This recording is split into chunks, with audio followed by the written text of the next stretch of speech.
The Magic taking on the Pistons. Magic led it by as many as 17, by the way, here in the fourth quarter. Let's get to it. Cade Cunningham, he's been playing great. We'll see what he has for us in this Game 3.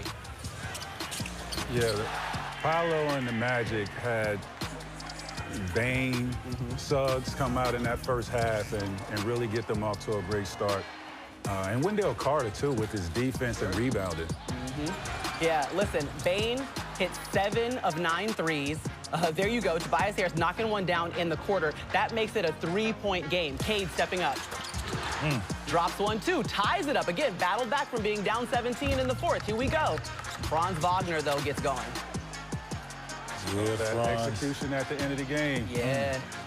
Magic scored 9 straight points. They were like, we'll take the control right on back. Everyone's putting the threes everywhere and anywhere. You hit a three, you just throw up 3 fingers. Somewhere. Selly right now. That's the Selly. Paolo! There go 3 more. Take us home. He got the lucky bounce. They get the victory here.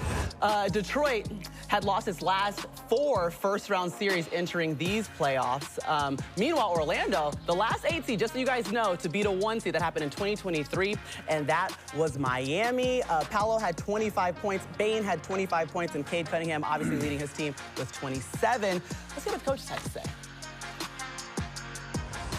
On paper, this is a 1 versus 8 matchup. It doesn't feel like it when watching this. What have you learned about your team?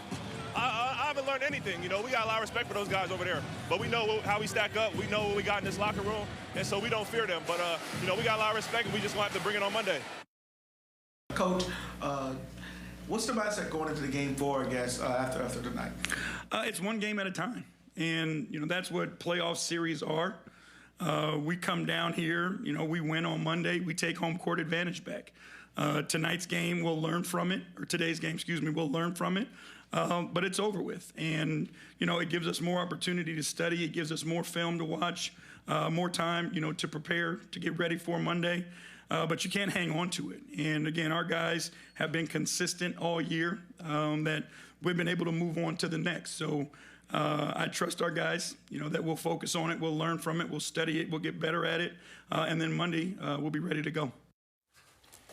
When J.B. Bickerstaff says he trusts his guys, listen, they have been consistent all year. That's how you get the 1 seed in the East. Let me ask you this, T-Mac. Do you trust his guys, the Pistons, to be able to walk away with this series? It's really been a battle for them against the Magic. They're the #1 series for a reason. Absolutely, I trust him. I trust Cade Cunningham. Okay. Right? But hold up. Okay. I don't know. Whoa. Wait. Yeah. We will roll the tape back.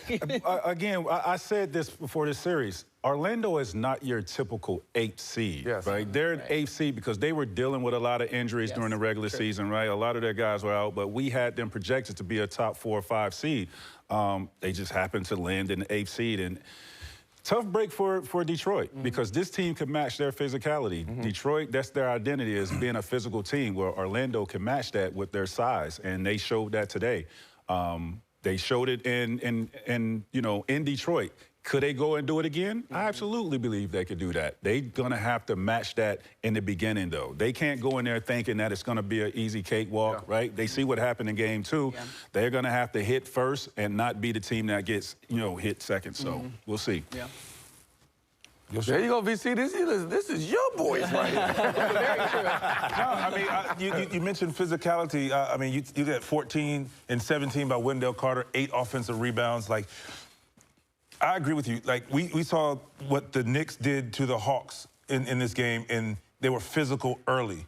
And I think the Hawks were comfortable because of their win. I hope the Magic don't come out poking their chests out the same. He said we don't fear them, but you tend to get comfortable at home, and I hope they're still on edge and understand how important, how big of a win that game will be, and to put them in position to win the series. So, like you said, I agree. They're very capable, but they're going to make adjustments. Here's my concern, right? Because you look at Bane shot the ball extremely well from 3-point. Yeah. I don't see him going 6 He was 3 for 15 coming into this game in the series, so that was like...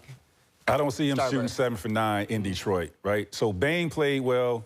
Franz played well, and Paolo and Wendell Carter, right? So those 4 guys played well. Game at home, though. You didn't really get no help from your bench, and that's what scares me. They're gonna have to get on the road. They're gonna have to get a lift from that bench, and it's gonna have to come from Anthony Black, right? Tristan De Silva. Yeah, it's gonna have to come from one of those guys, and can they do it is the question. Yeah. I think, too, our eyes, Mello, have been a little bit on Jalen Duren and what he's been. He's had career high, averaging 19 points per game coming into today's game. I mean, he was only averaging 9 points. It just seems like he's not getting to his spots or the opportunities that we're used to seeing him get, at least offensively. Well, this is the playoffs, and attention to details matter. And no team is going to let you beat them with what you're known for. You're known for your 1-2 punch with your pick and roll with Cade and Duren. Orlando is not going to let you beat them that way. They're physical with you from the jump. And I think Detroit, because they've been #1 all season long, they got 82 games to kind of go through the motions and get back and find the energy. We can be down. You can't do that right now. You got to come out the gate. Just like Josh Hart said earlier, we got to be physical from the jump ball. And I don't think Detroit has been physical from the jump ball in any of these games in the series. So I think they're going to make that adjustment. I think they're going to come out early in the game or in the next game and be physical. But to your point, Jalen Duren has to step up. He has to make himself known from a physical presence. If the pick and roll is not working, we got to do something else. Wendell Carter Jr. right now is, I'm not going to say it, I'm not going to say the whole name, but Wendell Carter Jr. right now is outplaying Jalen Duren offensively and defensively. So this is playoffs. You got to step it up. You got to be smarter on how you get yourself going. And also, Detroit got to do a better job of getting him going, too, because there's no second option for Cade right now. So if they could make him the second option, get him going, get him aggressive, get into the basket, I think Detroit will pull us out. Yeah, and it was interesting in Game 2. Remember, they came out of the locker room in the third quarter, went on a 30-3 run. And so we were kind of waiting for when will Detroit's run happen. It did, but they were down 17 by that time. So really like battling out of a hole, and you're on the road. Like you guys said, you have to throw the first punch or stay in the game. And they weren't able to find that consistency that J.B. Bickerstaff was talking about at the podium. All right, let's get to yet another highlight. The Suns taking on the Thunder, getting to host their first game of the postseason. There's D-Book. Let's see what he has for us. Shai Gilgeous-Alexander. He is going to step up to the front in this highlight, just so you guys know. That's too easy right there. Luke, listen, this ain't Duke no more, but you got to be up on it. That's right there. Right. Shai hit his first 7 shots, though, by the way. I know Shai taught you better than that. He had 17 points by the time when half was over. Dillon Brooks did have 33 points, though, in this game. He's playing well, man. You know, OKC's put their attention at D-Book, but, you know, Brooks has stepped up on both sides of the ball. He's trying to be physical. He's trying to do that, but he's putting the ball and he's playing extremely well. Yeah, well, Shai is playing great, out of his mind. 42 points, his new career high in a playoff game. You see he was making it happen with his assists, knocking down shots, 15 for 18. That's 80% from the field. And that was the Thunder's 11th straight win in the first round. They're now tied for the 5th most first-round wins in a row since the NBA expanded its playoff format in 1984, which they joined some of the all-time teams on that list right there. Here was Shai Gilgeous-Alexander after the game with Jordan Cornette.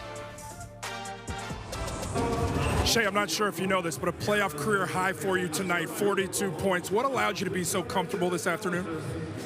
Just try to let the game come to me. Use my teammates out there as weapons. Like, I know they're going to try to make it tough on me, make me play in the crowd. The guys did a great job of just playing outside of that tonight and making the defense have to pick their poison, and we look pretty good out there. Let's talk about those teammates. The reigning defending champions, first time on the road in these playoffs. How do you feel like you guys looked as a group?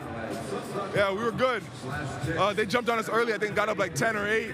We just stuck with it, stuck with our principles.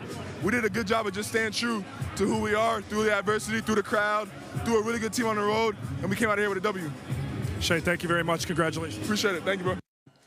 We all know what SGA can do, and everything like that. Watching him tonight, first of all, what's your reaction to what he did?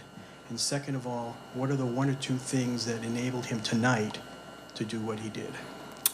He's efficient, and I got him game 4. Thanks, Al. Appreciate it. Thanks, Al. I love it.